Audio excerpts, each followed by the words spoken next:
Delphine, merci beaucoup d'être parmi nous. Donc, Delphine Mitanchez est chef de service en néonatologie à l'hôpital Trousseau, que vous connaissez bien sûr à Paris, et qui est chef de pôle du département de périnatalité, ce qui est important, c'est-à-dire qu'on voit bien cette continuité entre l'avant, le pendant et l'après-naissance.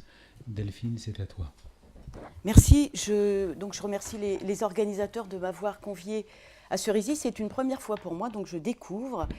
Donc j'ai préparé une présentation.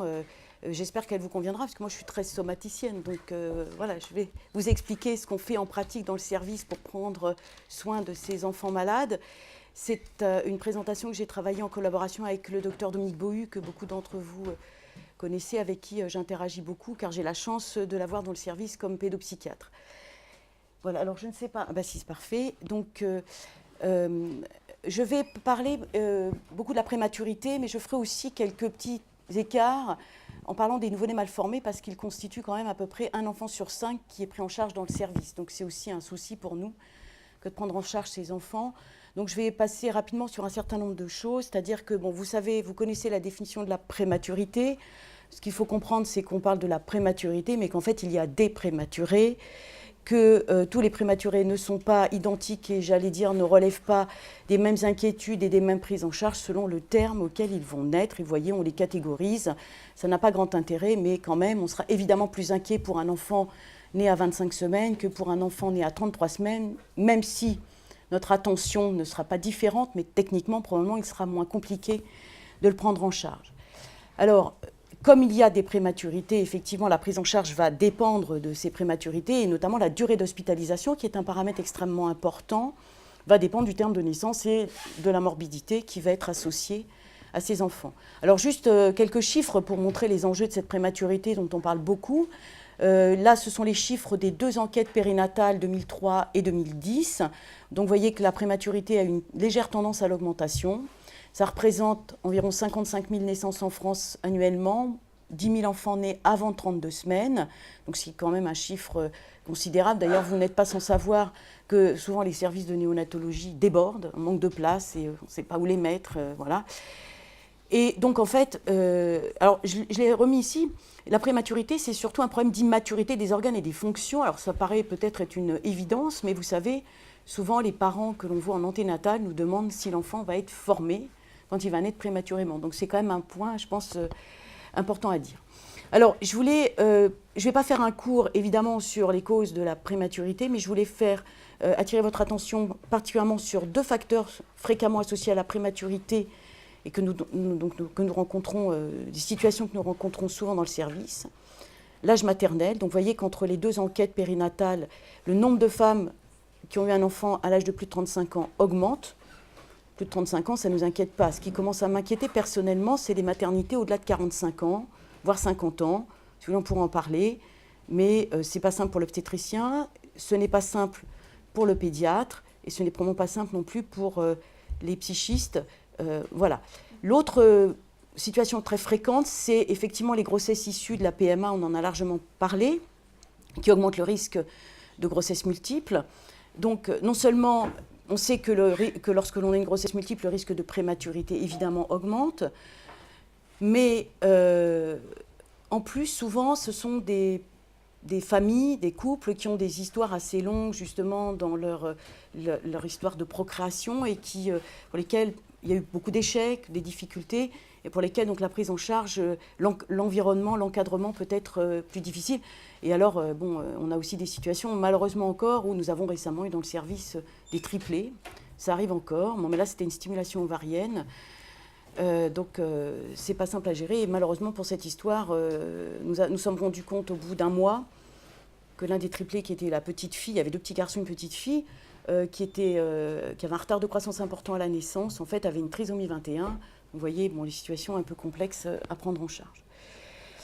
Alors, donc ce que je voulais vous expliquer, c'est que accompagner et prendre soin, ça commence dès l'anténatal, même pour les pédiatres. qu'il est extrêmement important de lier une relation avec les parents en période prénatale et que c'est en vous déroulant un peu le contenu de cette information prénatale que je vous ai expliqué ce qu'on dit aux parents et comment finalement, quels sont les problèmes que vont poser ces enfants. Alors, j'ai extrait il y a de plus en plus de littérature qui paraît sur les consultations anténatales, le vécu des parents, le ressenti, etc. Donc, j'ai pris un exemple parmi d'autres, et vous voyez finalement, quelles informations souhaitent recevoir les familles en anténatal par ordre d'importance, les chances de survie, j'allais dire les risques de décès, mais c'est pareil, les problèmes médicaux et les risques de séquelles, évidemment. Donc je vais un peu reprendre ces différents aspects. Alors, en ce qui concerne les risques de décès ou à l'inverse, les chances de survie, donc déjà, vous savez qu'en France, dans le monde, la limite de viabilité est définie comme une naissance au-delà de 22 semaines ou un poids de naissance de plus de 500 grammes. C'est une définition de l'OMS, c'est-à-dire qu'on considère qu'en deçà de ces paramètres, il n'y a aucune chance de survie. Et d'ailleurs, c'est ce que démontrent toutes les études, quelles qu'elles soient, européennes ou américaines, donc pour dire qu'il n'y a aucune chance de survie en dessous du terme de 23 semaines ou un poids inférieur à 500 grammes. Alors, je vais vous montrer par exemple des données françaises, puisque nous avons la chance d'avoir maintenant 2 séries de données françaises. Il y a eu en fait 2 enquêtes concernant la prématurité en France. Une première enquête en 1997, Épipage 1, qui avait suivi une cohorte de prématurés nés entre 22 et 32 semaines, jusqu'à 32 semaines révolues. Et puis en 2011, nous avons recommencé une enquête nationale. Alors il y a eu beaucoup plus d'enfants parce que Épipage 1 touchait qu'une partie des régions de France, tandis qu'Épipage 2 a concerné toutes les régions de France, même les régions d'outre-mer. Donc on a déjà évidemment les taux de survie à la sortie de l'hôpital pour les 2 enquêtes. Vous voyez qu'en France, à 22 semaines, on ne survit pas. À 23 semaines, on peut dire que quasiment on ne survit pas. Et à partir de 24 semaines, il y a à peu près un tiers des enfants qui vont survivre. Mais là, je parle de survie, je ne parle pas de difficultés, de séquelles. Et il semble y avoir vraiment un virage à partir de 25 semaines, où là, le taux de survie est plus important. Et en tout cas, c'est amélioré. On a pratiquement amélioré de 10% le taux de survie entre les 2 études, entre 25 semaines, et on l'a sérieusement amélioré aussi de près de 20% à 26 semaines. Donc on a fait des progrès. Je ne m'étendrai pas là-dessus parce qu'il y a des gros débats qui sont liés à notre très mauvais résultat à 24 semaines et en dessous par rapport à d'autres pays comme le Japon par exemple, où ils prennent en charge les enfants à 22 semaines. Mais ça dépasse le cadre de cette présentation et ça soulève à mon avis beaucoup de considérations éthiques. Voilà, donc en tout cas, c'est pour vous donner une idée, effectivement, de la difficulté de la survie, et je parle encore une fois de survie de ces enfants. Et du coup, en France, depuis quelques années, et ça, cette attitude a émané de recommandations de la Société française de néonatologie, qui a conduit une réflexion avec un groupe pluridisciplinaire, avec des psychologues, des éthiciens, des juristes, etc., des philosophes, pour essayer de déterminer au mieux l'attitude que l'on pouvait avoir dans cette période aux limites de la viabilité.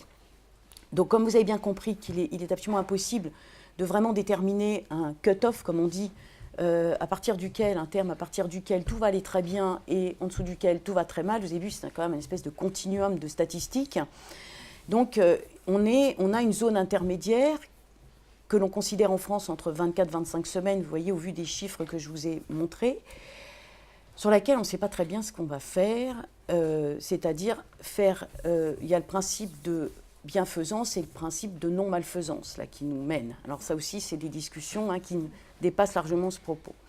Donc dans cette zone intermédiaire, c'est-à-dire entre 24 et 25 semaines, eh bien, nous avons l'habitude, et je pense que c'est le cas maintenant de nombreux centres, de discuter au cas par cas avec les parents, donc l'équipe médicale, c'est-à-dire les obstétriciens, les pédiatres, les sages-femmes, tous les personnels qui peuvent soutenir les parents, pour savoir quelle attitude on va adopter pour cet enfant. En sachant que soit on va décider de prendre en charge avec tout ce qui est techniquement possible pour cet enfant, soit on considère que la prise en charge médicale de cet enfant est déraisonnable, et dans ce cas-là, on respecte la personne en tant que telle et on accompagnera cet enfant dans le cadre de soins palliatifs. Dans ces situations, l'opinion des parents a une place décisive. Alors, évidemment, c'est pas la situation la plus fréquente, mais c'est peut-être la situation la plus difficile. Conduire des discussions, c'est quand même une responsabilité et je pense un investissement personnel dans ces discussions. Et sinon, le plus souvent, eh bien, on va décliner aux parents, on se retrouve au-delà de 25 semaines, et on va décliner aux parents les complications que va présenter leur enfant. Donc, ce que je vais vous réexpliquer brièvement, parce qu'il ne s'agit pas de vous faire un cours de néonatologie. Donc, moi, je commence toujours par leur dire, le premier organe qui nous intéresse, c'est le poumon, parce que quand même, on passe d'une vie aquatique à une vie aérienne, et en fait, on n'a pas testé les capacités du poumon. Donc les prématurés ont une immaturité pulmonaire parce qu'ils ont un déficit en surfactants. Et donc on va les assister en salle de naissance sur le plan respiratoire et si besoin, on leur administrera cette substance qui leur manque. Au niveau respiratoire, ils ont aussi une immaturité de la commande centrale de la respiration. Donc ils font des apnées. Et il y a parfois des enfants en salle de naissance qui ont finalement un parenchyme pulmonaire qui fonctionne mais qui arrête de respirer. Donc on est obligé de les assister très simplement parce qu'ils arrêtent de respirer, parce qu'ils n'ont pas ce réflexe de la commande respiratoire.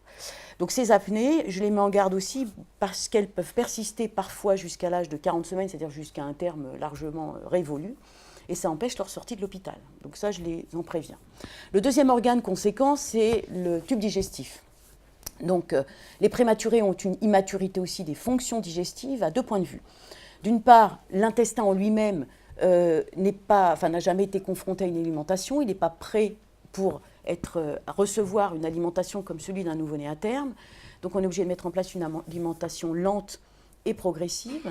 Et le deuxième point, c'est l'immaturité de la fonction de se nourrir soi-même, c'est-à-dire de la coordination succion-déglutition qui n'apparaît qu'à partir de 34 semaines. Donc on est obligé artificiellement d'apporter le lait dans l'estomac. Donc on prévient, on va mettre une petite sonde dans l'estomac dans laquelle on mettra le lait. Et j'insiste sur la fragilité du tube digestif parce qu'il existe une complication que je ne présente pas comme telle aux parents, mais qui est le cauchemar des néonatologistes, qui est l'entérocolite ulcéro-nécrosante. C'est en fait une dissection de l'intestin qui se produit habituellement entre 3 et 6 semaines de vie. Donc si vous voulez, c'est le cauchemar parce que vous avez passé la période aiguë du problème respiratoire, vous avez passé la phase de réanimation, on commence à y voir plus clair. On a même parfois enlevé le cathéter central dont je n'ai pas parlé et qui, bien sûr, va compléter l'alimentation de ces enfants. Et là, vous avez un enfant qui fait un choc septique et qui peut mourir en quelques heures. Moi, ça m'est arrivé plusieurs fois quand je travaillais à l'Institut de puériculture d'en perdre en quelques heures, alors qu'on était plutôt sur une pente, je dirais, positive, ou alors une dégradation, un retour en arrière sur l'état de santé de l'enfant. Donc moi, évidemment, je ne détaille pas cette horreur, parce que je trouve, voilà, mais je les mets en garde en disant il peut y avoir des difficultés sur le plan digestif, il faut être vigilant, il faut être prudent, etc.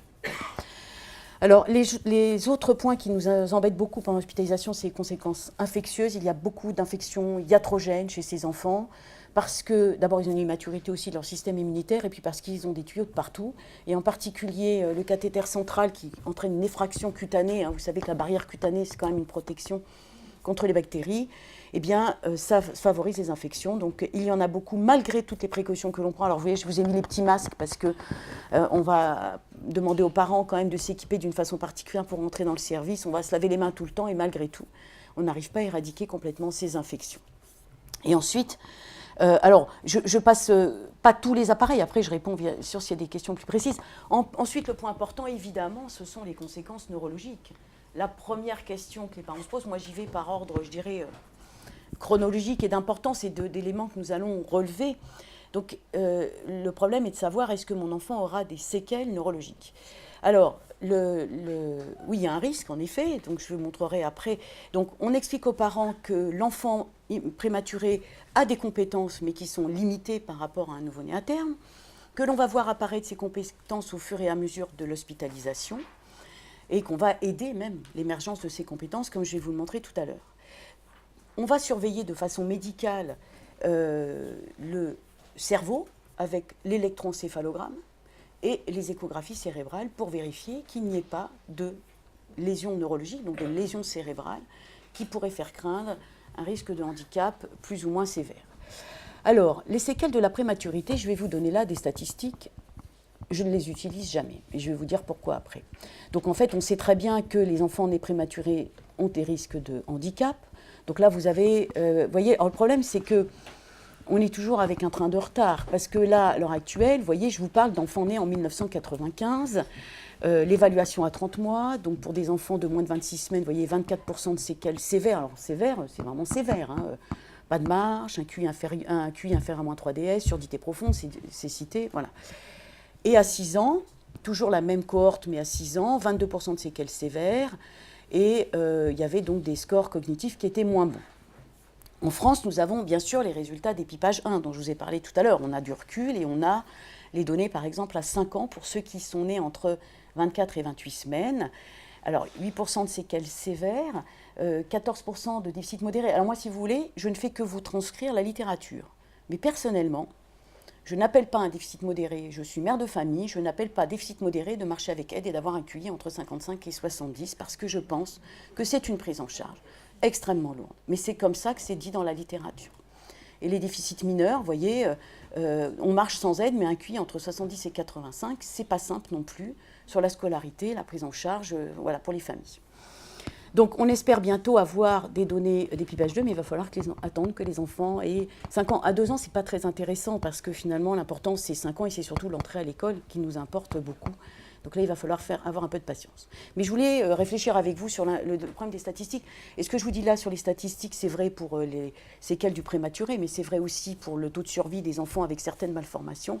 Moi, je ne donne jamais de statistiques parce que je considère, comme je dis aux parents, que leur enfant n'est pas une statistique. Une statistique, à mon avis, n'est pas applicable individuellement. Ça oriente notre discours, ça avertit des risques. Mais d'abord, je retiens beaucoup de choses. Hein, vous imaginez bien que je sais plein de choses. Mais je ne sais pas par cœur les statistiques et je pense que ce n'est pas par hasard. Vous pourrez m'aider à analyser ce problème, mais en tout cas, je pense que ce n'est pas un hasard. Donc, il faut... Et moi, je dis aux parents, à partir du moment où ils ont décidé qu'on va prendre en charge leur enfant, alors je considère qu'il a 100% de chance et je fais tout pour qu'il garde ces 100% de chance. Après, voilà, d'accord. C'est-à-dire qu'on se mobilise pour prendre en charge au mieux cet enfant. Et puis en plus, là, je vous ai parlé du terme, mais on sait aussi qu'il n'y a pas que le terme qui rentre en ligne de compte dans les risques de survie, enfin les chances de survie et les risques de séquelles. Il y a aussi le fait d'utiliser la corticothérapie anténatale. Je voulais rajouter ce terme, je l'ai oublié. Le sexe de l'enfant, c'est toujours les garçons qui sont un peu plus mal servis. Le fait d'être singleton plutôt que dans une grossesse multiple, c'est plus favorable. Et puis le poids de naissance intervient aussi sur la mortalité et la morbidité. Et donc, malgré tous les bilans que l'on va faire, vous voyez, je vous ai dit, on va faire l'électroencéphalogramme, on va faire l'ETF, après on fera même l'IRM et on va examiner l'enfant. On est bien incapable de prédire précisément quel handicap va avoir cet enfant en période néonatale, parce qu'il y a une plasticité cérébrale, tout dépend de la prise en charge plus ou moins précoce du soutien de cet enfant, etc. Il n'y a pas de lien formel entre une lésion à tel endroit et le risque de handicap. Alors, donc, bien évidemment, quand il y a des lésions à l'IRM, et nous avons eu le cas, par exemple, dans le service, nous avons 2 petites jumelles qui sont sorties ce week-end, qui sont nées, je crois, à 26 semaines, je me rappelle bien, et toutes les deux, c'était des jumeaux monozygotes avec une histoire de syndrome transfuseur-transfusé, bon, toutes les deux ont des lésions cérébrales, et donc on va dire, moi je n'utilise jamais le terme de handicap, je trouve que c'est quand même difficile à entendre, donc je parle de difficulté. Je dis, donc il y a des images qui sont secondaires à la prématurité. Ces images peuvent laisser supposer que vos enfants auront des difficultés dans certaines étapes de leur développement, mais on est là pour vous aider, pour les suivre et pour mettre en place, dès que possible, une aide pour en limiter les conséquences. Et que, de fait, ils arrivent à l'âge scolaire, c'est-à-dire à 3 ans, avec le moins de difficultés possible. Voilà, vous voyez, donc un langage qui soit quand même humain et pas choquant, et pas... Parce que bon, vous êtes certainement mieux placé que moi pour savoir les dégâts que nous pouvons faire en utilisant à mauvais escient certains termes dans des périodes où les gens sont quand même très sensibles. Alors, l'hospitalisation, elle est longue pour le prématuré. Vous voyez, il y a plein d'étapes. Donc, on passe par la réanimation, où on a besoin d'avoir une mise sous respiration artificielle. Après, on passe aux soins intensifs. On a, à ce moment-là, une ventilation qu'on dit non invasive, c'est-à-dire qu'on met un petit masque au niveau du visage. Il y a toujours nécessité d'avoir souvent un cathéter central. Et après, la partie néonatale, dans néonatologie, où on souffle un peu parce qu'il n'y a plus tous ces trucs, il n'y a plus la machine pour respirer, il n'y a plus le cathéter, et où on apprend l'oralité, apprendre le sein, apprendre le biberon. Mais souvent, ces périodes sont longues parce que l'enfant se met plus ou moins vite à boire. Alors là, il n'y a pas de règle. C'est vraiment, chaque individu prend son temps et on est parfois étonné des performances de certains et désespéré des performances d'autres. Et puis il y a ces fameuses apnées bradycardies qu'ils vont faire parfois jusque tard qui retardent la sortie. Et c'est ce que je vous dis là, c'est qu'au plus tôt, on envisage une sortie au terme de 36-37 semaines, mais plus l'enfant est prématuré, plus ce terme est retardé, c'est-à-dire un enfant à 25 semaines sortira plutôt à 39-40, et un enfant à 34 semaines aura plus de chances de sortir à 36-37, vous voyez. Vous voyez, mais ça c'est une règle générale. Nous avons eu un petit garçon très malade, né à 26 semaines, qui était parfait à 36 semaines et qui va sortir à 36 semaines et demie. Il est parfait. Voilà, il est extraordinaire. Un petit garçon pour une fois, en plus, on était contents. Voilà, donc il ne faut pas qu'il y ait d'apnée ni de ralentissement cardiaque comme ils font souvent beaucoup. Il faut qu'ils prennent bien le sein et les biberons. Quand je dis qu'ils les prennent bien, c'est-à-dire qu'on imagine bien que la maman ne peut pas passer 8 à 10 heures par jour à ne faire que ça. Donc il faut qu'il y ait une certaine vivacité de son bébé, qu'il prenne du poids avec ce qu'il est capable de manger, qu'il ait un poids de plus d'1,8 kg. C'est vraiment la limite. Et dans ce cas-là, on encadre avec une HAD, comme je vous le dirai. Et les parents, bien sûr, doivent être en confiance. Donc on va revenir sur cet aspect-là. Un petit mot sur le nouveau-né mal formé, qui est un sujet encore différent, qui lève, vous le savez mieux que moi, des tas de fantasmes. Voilà. Et je vais aller très vite, mais pour moi, c'est les principales consultations anténatales que je fais moi-même. Je vois peu de mamans en situation de prématurité parce que mes collègues les voient. En revanche, et puis si vous voulez, l'information est assez standardisée, vous voyez, sur le prématuré. Les malformations, c'est plus compliqué parce que bon, elles sont variables et l'évolution des malformations est plus complexe, est moins stéréotypée, je dirais. Et donc il faut vraiment avoir une très bonne connaissance de l'évolution de ces enfants pour ne pas dire de bêtises. Donc moi, je fais plutôt mais donc là, je n'en parlerai pas beaucoup. Dans quel contexte est-ce qu'on voit les parents dont l'enfant à venir a une malformation? Soit on est dans la situation d'une malformation viable, ce qui fort heureusement est le plus souvent le cas. Les parents souhaitent une prise en charge, ils ont besoin d'informations concrètes sur le déroulement de la période néonatale, le pronostic, l'avenir, parfois le besoin de réassurance dans le choix qu'ils ont fait. Ils se disent, est-ce que j'aurais pas mieux fait de demander une interruption de la grossesse? On a aussi des situations, alors des fois un peu plus difficiles à gérer, où les parents souhaitent interrompre une grossesse sur une malformation dont on sait pertinemment que le pronostic est bon. Et là, il va falloir les convaincre, les faire changer d'avis avec nos éléments pédiatriques sur le bien fondé de la prise en charge de cet enfant. A l'inverse, nous voyons parfois en consultation anténatale des parents dont l'enfant est porteur d'une malformation qu'on sait être létale. Les parents souhaitent une prise en charge parce qu'ils ne souhaitent pas une IMG. Et là, le problème va être d'orienter la discussion vers l'acceptation d'une prise en charge palliative parce que la prise en charge médicale nous paraît déraisonnable. Nous parlerons tout à l'heure de la loi Leonetti. Je vous donnerai un seul exemple. Un enfant qui a une cardiopathie sévère dans le cadre d'une trisomie 18, où les parents vous disent « je veux qu'on l'opère du cœur ». Eh bien moi, je suis désolée, je ne suis pas d'accord. Et je leur explique que la loi me l'interdit, mais qu'ils sont tout à fait en droit d'aller demander un avis ailleurs et que de mon point de vue, c'est de l'obstination déraisonnable. Voilà, mais on pourra en reparler. Donc, juste un mot sur les malformations. Quand la malformation est viable, il faut apporter dès que possible des éléments rassurants quant au pronostic, quand on le peut le plus possible. Et donc, les données sur la réparation de la malformation, donc ça c'est un sujet qu'on traite bien évidemment avec le chirurgien. Le chirurgien aussi voit les parents en anténatal. On ne les voit pas dans le même temps pour séparer l'information. Souvent le chirurgien voit les parents avant moi je les vois après. Et les rassurer sur le pronostic vital et fonctionnel. Alors je vais peut-être vous mettre une diapositive un peu violente, mais c'est notre réalité. Nous avons cette malformation par exemple qui est le laparoschisis. Conceptuellement, je considère que c'est peut-être une des pires malformations pour les mamans. Son enfant se développe avec les tripalaires quand même. Et en plus, malheureusement, elles vont régulièrement voir sur Internet. Alors des fois, c'est que le papa, il me dit, j'ai vite éteint l'écran quand j'ai vu ce que c'était. Bon, l'autre fois, j'ai vu une maman qui est allée sur Internet, mais regardez ce que ça donne. C'est-à-dire que moi, je suis des enfants qui ont eu un laparoschisis et la plupart n'ont même pas de cicatrice parce qu'elle va être perdue dans l'ombilic. Parce qu'en fait, au départ, c'est une petite ouverture à côté de l'ombilic et l'intestin primitif va en profiter pour sortir se développer, mais ça se répare bien. C'est difficile de les alimenter, c'est long, c'est aussi 2 à 3 mois d'hospitalisation, mais après, ils en font tout à fait normaux, qu'ils vont très bien. Donc, vous voyez, quand on a des mamans qui arrivent en disant « Mon bébé est porteur d'un laparoschisis, je veux interrompre la grossesse », vous comprenez bien que là, on peut dérouler des arguments. Moi, j'en suis beaucoup de ces enfants, ils vont tous bien. Et le taux de survie est voisine les 99%. Donc, voilà. Alors, le point important, donc, comme j'ai évoqué tout à l'heure sur la limite de viabilité, évidemment, sur les malformations, il est encore plus important d'évoquer la possibilité de ne pas entreprendre lorsqu'on considère que c'est déraisonnable parce que la malformation est létale, ou à un moment donné d'arrêter les traitements parce qu'on va faire le constat à un moment donné que le pronostic est incertain ou en tout cas péjoratif en termes de qualité de vie. Donc je vous rappelle la loi Leonetti, qui nous dit qu'un acte disproportionné ou inutile n'est pas légitime et constitue une obstination déraisonnable, mais que lorsqu'on considère que notre prise en charge est déraisonnable, je pense que ça veut dire que l'on considère que l'on est plus respectueux du patient, de l'humanité du patient, en tout cas moi c'est comme ça que je le vis.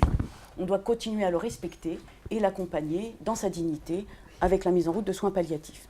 Alors c'est peut-être un peu, peu concret ce que je vous dis, mais par exemple, il y a une malformation qu'on appelle hernie de coupole diaphragmatique, où il y a donc le diaphragme est mal formé, les viscères se développent dans le thorax. Donc ça a des conséquences respiratoires sévères, dont on a du mal à évaluer la gravité en anténatal.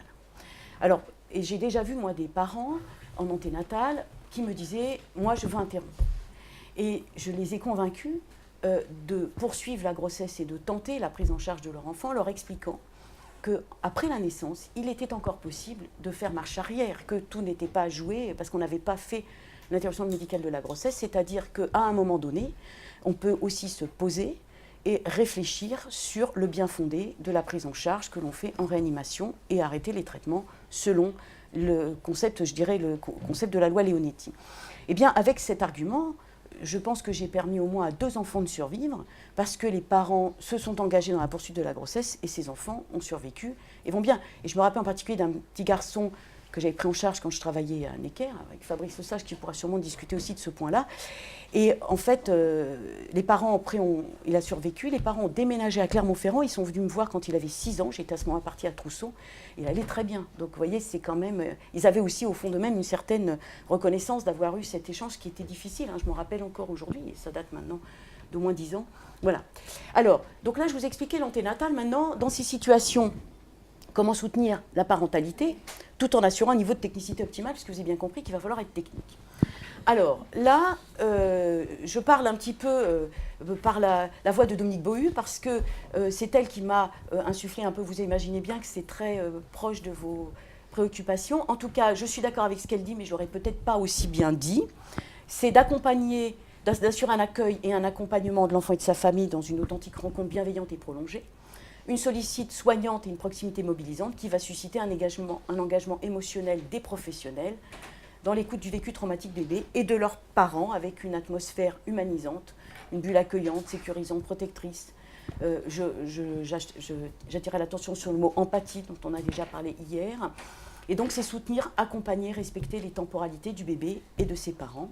Et là, on se retrouve dans une évolution aussi, on en reparlera tout à l'heure, les parents doivent être considérés comme l'être humain primordial et essentiel pour le présent et l'avenir de ce bébé. Donc en pratique, ça veut dire anticiper, donc anticiper c'est ce que je viens de vous montrer avec l'entretien prénatal, avec le médecin, mais aussi une rencontre avec des soignants. Les infirmières du service, certaines infirmières vont à la rencontre des parents avant la naissance et sont contents les parents parce qu'ils ont des repères, comme ça quand ils arrivent dans le service, ils savent à qui ils ont affaire déjà. Nous avons à Trousseau un espace parentel où il y a des réunions régulières sur des sujets variés où les parents peuvent aller. Et donc surtout, ce que je n'ai pas dit, c'est qu'au terme de ces consultations qui sont parfois difficiles, mais on parle de pronostic vital, etc., moi je reviens toujours sur l'humanisation du bébé à venir, de parler de la famille, de parler de la place de cet enfant dans la fratrie, etc., donc assurer cette continuité humaine et familiale. Il faut faire le lien. On annonce souvent une séparation plus ou moins rapide à la naissance, et ça, les mamans n'ont pas toujours réalisé quand on les voit. Ils ont déjà vu pourtant un certain nombre de gens, et quand j'explique que nous allons prendre le bébé à la naissance pour l'emmener très vite en réanimation, ben souvent, si vous voulez, elles ne se sont pas mis dans la vraie vie. C'est pour ça que c'est important qu'on les voit. Qu'est-ce qui va se passer? Et là, bon, souvent, c'est l'effondrement. Donc, je dis oui, mais attendez, le papa va faire le lien, il va suivre votre bébé, il fera des photos, etc. Donc, le papa est important en tant que messager, et vous laisserez un foulard, l'objet maternel, qui va faire aussi la continuité entre le bébé et sa maman. Donc, bien sûr, c'est communiquer. Ça, je pense que, bon, si les gens n'ont pas compris ça, ils doivent changer de métier. il faut être honnête dans son information objective, répondre aux interrogations des parents. Et j'allais dire, il faut même après essayer de cerner des interrogations qu'ils ne vont pas nous poser en cernant des difficultés. Parce que parfois, on a des parents qui vont paraître froids, agressifs, fuyants, parce qu'ils ne viendront pas, etc. Et là, on ne doit pas porter de jugement, mais s'interroger plutôt sur leurs difficultés. Le vécu est différent et il faut faire parler les parents de leurs ressentis. Et récemment, nous avons eu le fameux petit garçon dont je vous parle, là, qui fait des prouesses. C'est peut-être pas par hasard. Cet enfant est arrivé dans le service début juillet et je ne voyais pas beaucoup cette maman. Et surtout, je voyais un mur, quand elle était très fermée, une maman très jeune, une vingtaine d'années. Et un jour, je lui dis, écoutez, madame, venez, nous allons parler. Je la sors du service, je l'emmène dans la salle et là, je lui explique la prématurité, ce qu'a son enfant, ce qu'on attend d'elle, etc. Donc un lien se crée. Et chaque fois qu'elle est, et le lendemain, je la vois dans le service, souriante, détendue.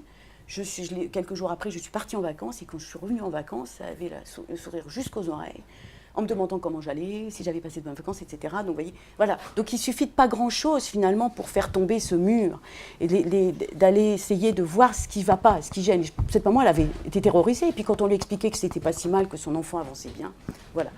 Alors, ce qui nous aide beaucoup dans tout ça, c'est une philosophie qui se développe au sein du service, qui sont les soins individualisés auprès de l'enfant, ce qu'on appelle les soins de développement, qui vont concerner l'ensemble de l'organisation des soins et impliquer les parents comme acteurs de soins.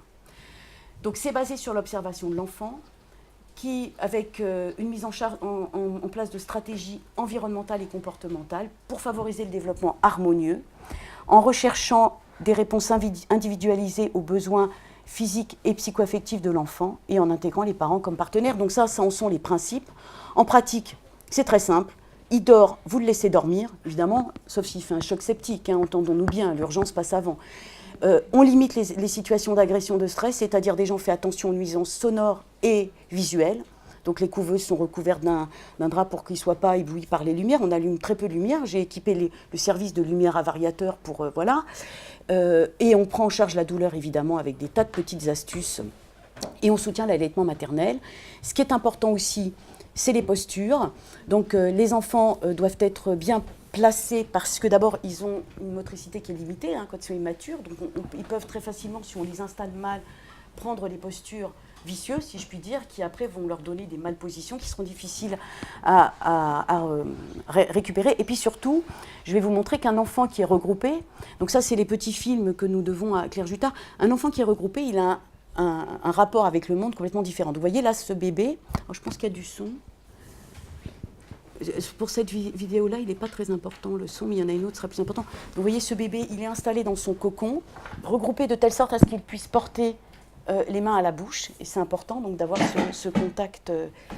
Le volume est... Et donc c'est une maman qui l'installe avec une infirmière en fait, hein, d'accord. Alors je vais... Je crois que je vais passer parce que je pense que je suis un peu longue et en fait le son là n'était pas très important. Il y a une autre vidéo où par contre je pense qu'il est très important. Alors, il y a un aspect très important de la prise en charge qui sont la prévention des troubles de l'oralité. Parce que le côté nourrissage, c'est important pour un enfant, pour un bébé.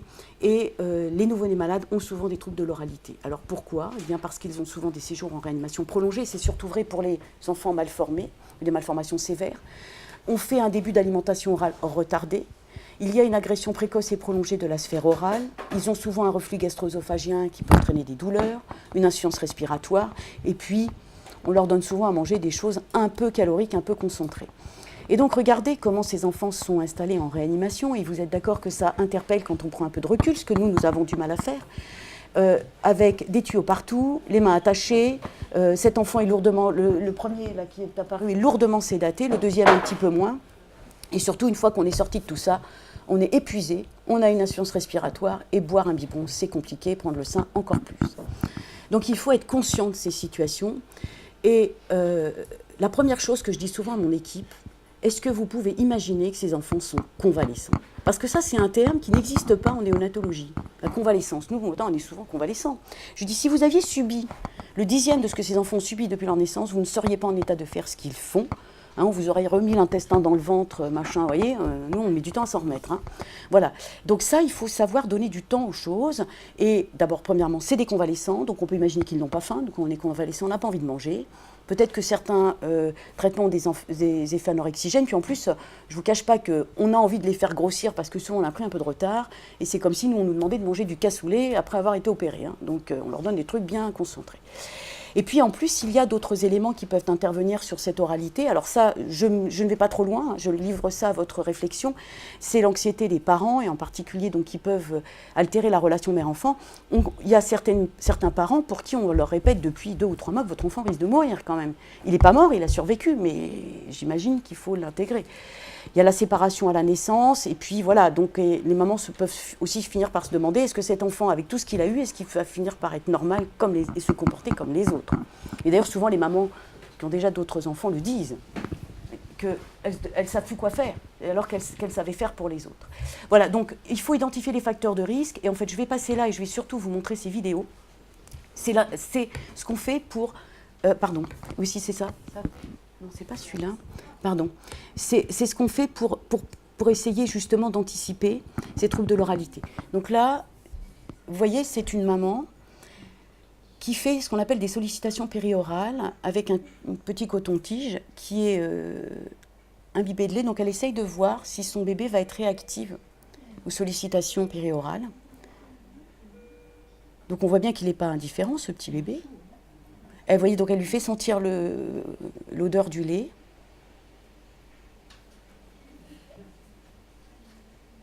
Et voilà, et puis maintenant, le bébé tète le petit coton-tige parce que voilà, ça l'intéresse. Et à partir du moment où la maman a vu qu'il a un intérêt pour cette sollicitation orale, eh bien, elle va le mettre au sein.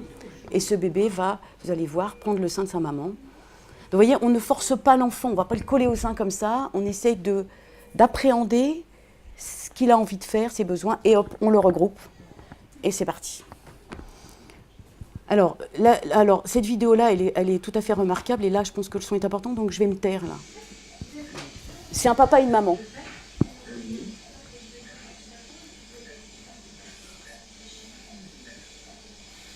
C'est trop léger. La rapidité, c'est bien, mais c'est trop léger. Donc ça, c'est le papa qui apprend à la maman. C'est la voix du papa. Doucement, doucement, vas-y, doucement.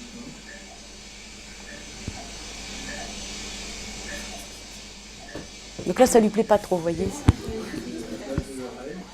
Je ferai après. Doucement, voilà, tu travailles doucement, doucement, doucement.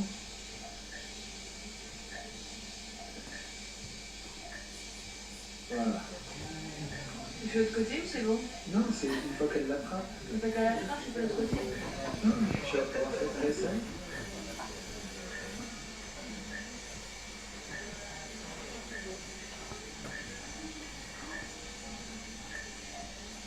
Très bien, vas-y, slap dedans, laisse-la prendre. C'est pas grave, tu la laisses un peu, voilà. Et après, tu vas mettre une goutte de lait. Voilà, enlève, tu mets une goutte de lait. Alors, est-ce qu'elle peut sentir... Ah, elle n'est pas là.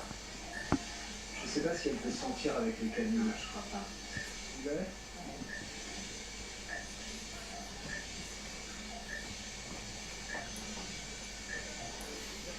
Bien.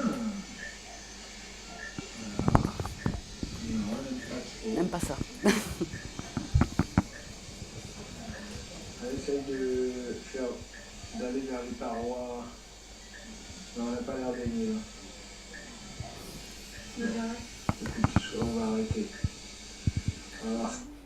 Voilà, donc ça c'était, vous voyez, c'est le papa qui avait lui-même appris comment on fait ces sollicitations. Donc il y a une technique particulière, vous avez vu, on part de l'extérieur vers la sphère orale, on fait des sollicitations périorales, puis quand on voit qu'il n'y a pas de rejet intra-oral, puis là vous avez eu toutes les étapes. Et ce qui est assez, je veux dire, particulier dans cette vidéo, c'est que c'est le papa qui accompagne la maman qui est extrêmement anxieuse et qui avait du mal à aborder son bébé. Donc vous voyez, c'est voilà, très intéressant. Voilà, donc en fait, j'ai presque fini là. Donc cette façon de prendre en charge les familles, en résumé sur cette diapo, ça veut dire que les soignants ne sont pas seulement des techniciens, mais qu'ils deviennent aussi, j'allais dire, des personnes qui vont faire preuve d'imagination, de créativité pour essayer de prendre en charge au mieux les parents. Et vous voyez que maintenant, donc voilà l'historique, hein, on était vous l'avez connu peut-être mieux que moi, pas de parents visiteurs, parents invités maintenant, parents partenaires et acteurs de soins. Et donc effectivement, ils rentrent dans le service 24 heures sur 24, ils participent aux soins de leur enfant, Ils ont évidemment un soutien psychologique. On accueille les fratries et les grands-parents. Donc là, je vais passer. Donc ça, c'est ce que je viens de vous dire sur les soignants.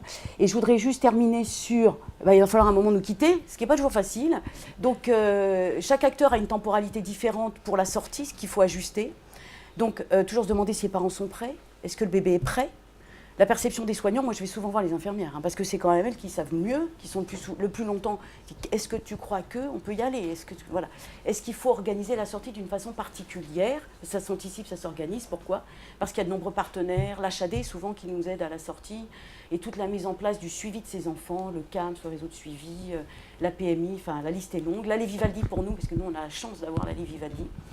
Et puis après, évidemment, ça ne doit pas s'arrêter là. Nous, souvent, là, on perd un peu de vue. Et c'est là où je pense que ça devient plus difficile parce que les CAMS ne suivent plus, etc. Et quand il y a des difficultés, l'aide à la scolarisation est compliquée. Voilà. Donc, en conclusion, prendre soin du nouveau-né, c'est aussi prendre soin de sa famille. Un chemin long et difficile, semé d'embûches, que nous devons parcourir ensemble en tant que partenaires dans une relation de confiance. Et je pense que cela se construit dans une attitude humanisante et empathique, prenant en considération chaque situation dans sa singularité. Et je tenais à remercier en particulier Claire Jutard, qui est psychomotricienne dans le service, qui a fait les belles vidéos que vous avez vues, et puis l'ensemble de l'équipe de néonatologie, qui comprend et qui adhère à cette philosophie. Je vous remercie.